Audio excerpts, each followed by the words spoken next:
नमस्कार दोस्तों, आपके अपने YouTube चैनल आस्था की ज्योति में आप सभी का स्वागत है।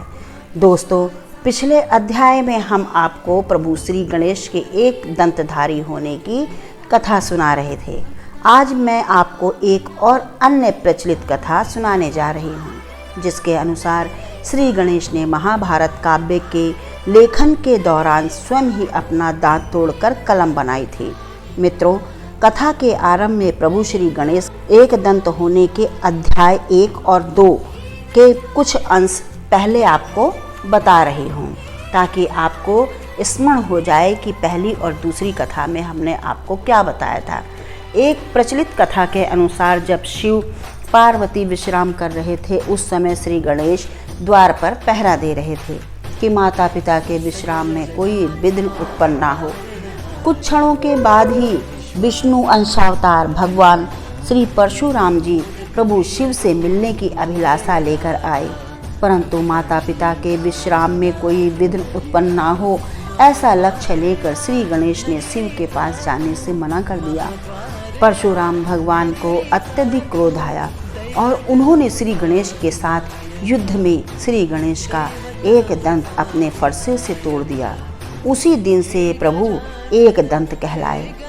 और दूसरे अध्याय में दूसरी कथा के अनुसार श्रीमद् भविष्य पुराण के अनुसार उनके अग्रज कार्तिकेय स्वामी ने उनकी उद्दंडता से परेशान होकर उनका एक दांत तोड़ दिया था और उन्हें अभिशाप भी दिया कि यदि वे अपना दांत अपने समीप नहीं रखेंगे तो यही दांत उन्हें भस्म कर देगा। श्री गणेश ने सहर्ष ही अपने अग्रज के अभिशाप को स्वीकार कर लिया और अपना दांत सदैव अपने पास रखने लगे।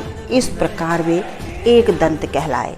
और अब तीसरे अध्याय में आज मैं आपको एक और पौराणिक कथा के अनुसार श्री गणेश के एक दंत होने की कथा सुना रही हूँ। श्री गणेश ने महाभारत की रचना के दौरान स्वयं ही अपना दांत तोड़कर कलम बनाई थी। अब मैं अध्याय 3 में अपनी कथा के माध्यम से आपको बताना चाहती हूँ कि श्री गणेश को स्वयं ही अपना दांत तोड़ने की आवश्यकता क्यों पड़ी। मित्रों, बात महाभारत काल की है। जब वेद व्यास महाभारत काव्य की रचना कर रहे थे तो उन्होंने लेखन के लिए किसी कुशल लेखक की आवश्यकता थी। इसलिए उन्होंने श्री गणेश का स्मरण किया और आग्रह किया कि जब वेद व्यास महाभारत कथा का वाचन करेंगे तो वो रुकेंगे नहीं और श्री गणेश को उनके वाचन की तीव्रता से ही लिखना होगा, क्योंकि रुकने से बाधा उत्पन्न होती है। गणेश जी ने श्री वेद व्यास जी की बात को स्वीकार किया और कथा लेखन आरंभ हुआ। व्यास जी के वाचन की तीव्रता इतनी अधिक थी कि प्रभु श्री गणेश की लेखनी ही टूट गई। उसी क्षण श्री गणेश ने चिंतन किया कि यदि तुरंत ही लेखन आरंभ ना हुआ तो महाभारत काव्य अधूरा ही रह जाएगा। उन्होंने तत्काल ही अपने दांत को तोड़कर कलम बनाई और महाभारत काव्य लेखन संपन्न किया। तो इस प्रकार तीसरी कथा के अनुसार श्री गणेश एक दंत कहलाए और अपने गुरु की आज्ञा पालन और अपने वचन को पूर्ण करने के लिए श्री गणेश ने अपने एक दांत को तोड़कर एक दंत हो गए। तो मित्रों, आज की कथा आपको कैसी लगी, कृपया कमेंट बॉक्स में अवश्य लिखें। और मित्रों, हमारे चैनल आस्था की ज्योति को लाइक, शेयर और सब्सक्राइब अवश्य करें। इसी प्रकार की नई नई और रोचक कथाओं के लिए बेल आइकन अवश्य दबाएं।